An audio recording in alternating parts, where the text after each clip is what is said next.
Make Cash Money, coming back with another video. Today I'm going to be talking about buying and selling used board games, and I also have a few examples of ones I've purchased recently to resell online. So the first thing I kind of want to talk about with buying and selling used board games is there's kind of two ways you can go with this. So and it kind of depends on platform a little bit. So the two main ways you can go about selling used board games is you can buy it and piece it out, and most times people are buying it and piecing out each individual piece or lots of pieces to like eBay. Or for me personally, I like to make them complete and sell them collectible on Amazon. For me, they seem to move a little faster, and I don't have so many individual small transactions through eBay like that. A lot of times people say you can make more parting it out, and it's probably true. But for me, it's just not what I like to do. I like to make it complete, 100%, and send them to Amazon as collectible, as a complete unit. So, but yeah, so basically you can buy it, and sometimes you'll have a board game that's not complete, but the pieces are worth money, and you can do it that way. Or you can buy it and make it complete and sell it as a whole on eBay or Amazon, which I do. So that's kind of the two ways you can kind of go with board games. So that's something definitely you guys will have to consider if you're looking into getting into selling used board games. So that's just, point number one I wanted to talk about. So, all right, point number two I want to talk about when it comes to buying and selling used board games is it a lot of work? The answer is yes. Not all the time, but it requires, for me, it requires me to count all the pieces. So I use this a lot of times when, say I'm at thrift stores and say it's not going so well, okay? I went down the games first off and I didn't see any sealed ones, the electronics, there weren't anything good, and it's been a kind of a bum kind of day, not finding a whole lot. What I'll do is I'll change my tactics. So sometimes then I'll move to a different style. So my next style would be looking at open board games and scanning them and looking at them that way and determining if it's worth the time to count the pieces in the store. And a lot of times they'll have contents, the little information of what actually is in the board game, and you can kind of look at it and see, oh, it's 10 pieces, that's not going to take very long, or it's going to be 55 pieces, that might take a while, or something like that. So that's one thing you can look at, especially for me when I'm having an off day or I can't find the home runs, or let's say, or the really easy items. Sometimes you really have to work for it, and this is another thing you guys can do to help supplement subpar days, is looking at used board games and taking that time to count pieces, to look up individual pieces and things like that. So it's just a good tool to have, and that's kind of why I wanted to talk about it. So like, I do see a lot of people say, today was a bad day. I'm like, well, did you try that maybe? And then they don't really think about it. So yeah, definitely something to look into. It's a lot of work a lot of the time, but it can pay off pretty nicely, and I'll show you guys with some examples here in a little bit. All right, so the third thing I want to talk about is it worth it? Is it worth buying used board games to sell online? And the answer is, for me, yes. Especially like I talked about before, especially when I'm having a subpar day and I need to find more inventory, and for me it's just another a way to make money that's maybe different, another tool, like I said, I can use. But is there money in it? Absolutely. I've done it hundreds of times. Like, you can buy things that are used, especially in board games, and sell them really well all the time. So I'm going to show you guys 3 examples of that, and they're just ones that I had found recently. Couple little money makers, and then one pretty nice one. So let's get started with that. I'll show you the first one. All right, so the first used board game that I bought to resell is this Life Twist and Turns game. It's kind of like the electronic, use like Visa cards. So funny story with this is this is probably like fourth, fifth one I found now, but the first time I found this, I was going to resell it, and I didn't because I wanted to play it. And so we did play it, and I ended up keeping it. And at that point, it was actually selling, and I would get like $40 for it at the time. And for some reason, I just didn't. I really wanted to play it, and I'm glad I did because it's a really, really fun game. But knowing what I know now, I really wish I would have sold it then. The first time I found it, because like I said, I would have got on Amazon completed collectible like $30-$40 for it at the time. But I kept it, I played it, and definitely a lot of fun. Really fun game to look for if you actually want to play it.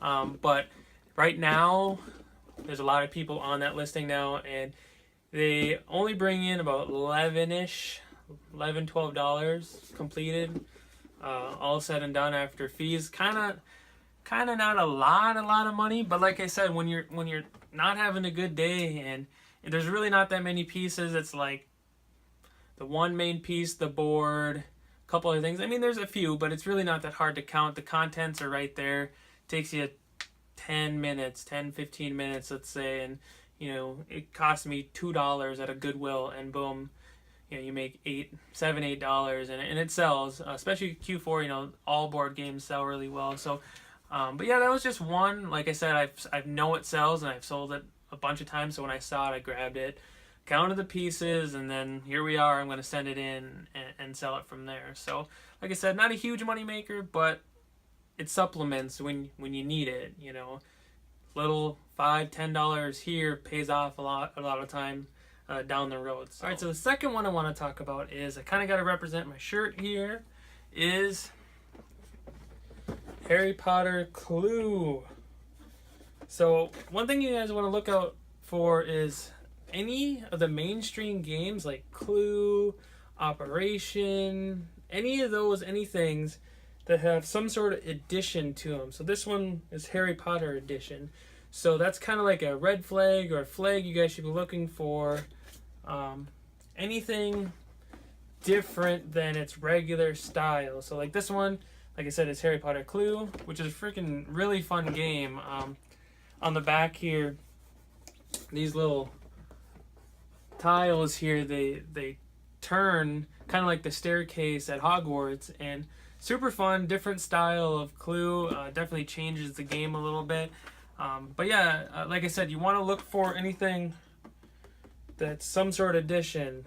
Harry Potter, I've seen Simpsons, I've seen Monopoly Aviation, just a bunch of different things. That should be just like a flag to go look at that. So again, this one is not a huge money maker, but it was easy for the counting the pieces. So like right here, a lot of times the box, hopefully you guys can see that, they'll have it right here, contents, and it'll tell you everything that's in it, because sometimes they're missing the pamphlet or something like that.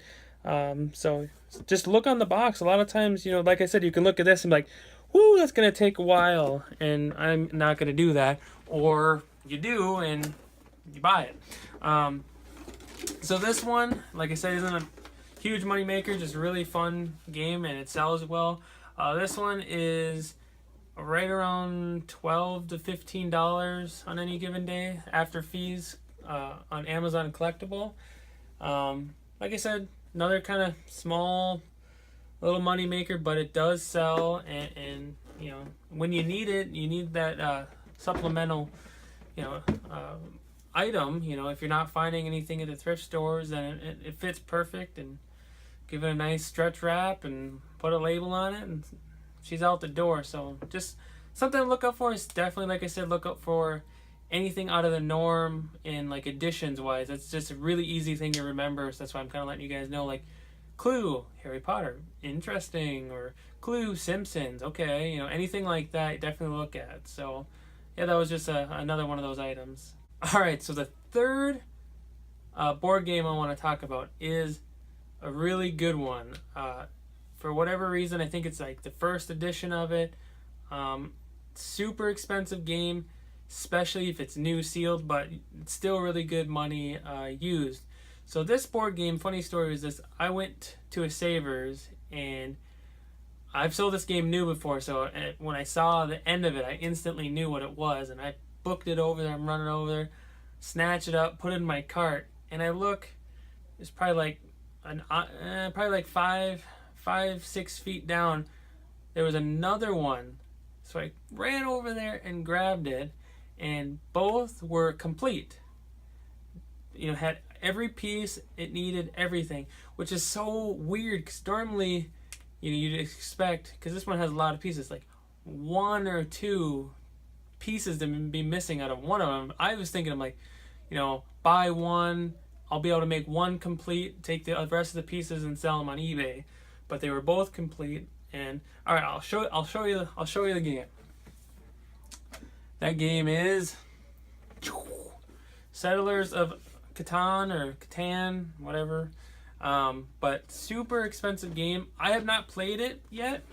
I actually might play it before I sell it, because the only other time I found this one has been new, and that one was that was like when it was $150 new still. That was a good time. But this one, like I said, this one's worth a lot. It's gonna make you work, because right here I'll show you the contents of it. Hopefully I'm not too close, but 19 pieces, 6 pieces, 9, 20, 16, 60, 95, 25, 4, 2, 18, 2, 1. So there's a ton of pieces for this game, but it's worth it. Okay, so this game, collectible on Amazon. Let me put it the right way. After fees, I'm gonna get $55 for. Collectible. New, it's selling for I think over 100. So collectible, complete, I'm gonna make $55 on this game. So this is a good example for a good parts one too, because like I was saying, I grabbed both of the ones I saw, and in my head I already was going, I'll be able to make one complete, and I'll sell the other pieces. I even just looked up some of the pieces for fun, and I saw some people selling just the cards, some of the buildings, and some of the other stuff for $20. So when you can find it cheap in this game, I still have the sticker on it. Look what I paid for this game. Okay, $2.99. Both of them were $2.99, and both I'm gonna get $55 for each. And they sell quick. It's got like over 2,000 reviews. They're all like 5-star reviews. So, like this is a perfect example of why you should be looking for this stuff anyway, especially these high dollar ones. But a perfect example as well, if you're gonna look to piece it out, or you're having a subpar day and you're like, well, I'm gonna start counting pieces, and it really can pay off. And the more you do it, the more you're gonna kind of learn what to look for, what titles are good, because there's different versions of this game too that I believe are still worth money, a decent money. And if you ever are curious, just go to your Walmarts and Targets or your Games by James or whatever they are, and just look at the games they have and how expensive some of them. Like some Dungeons and Dragons or versions of them are like hundreds of dollars. So, that's why I wanted to bring this to your guys' attention. Just a different tactic, a different way.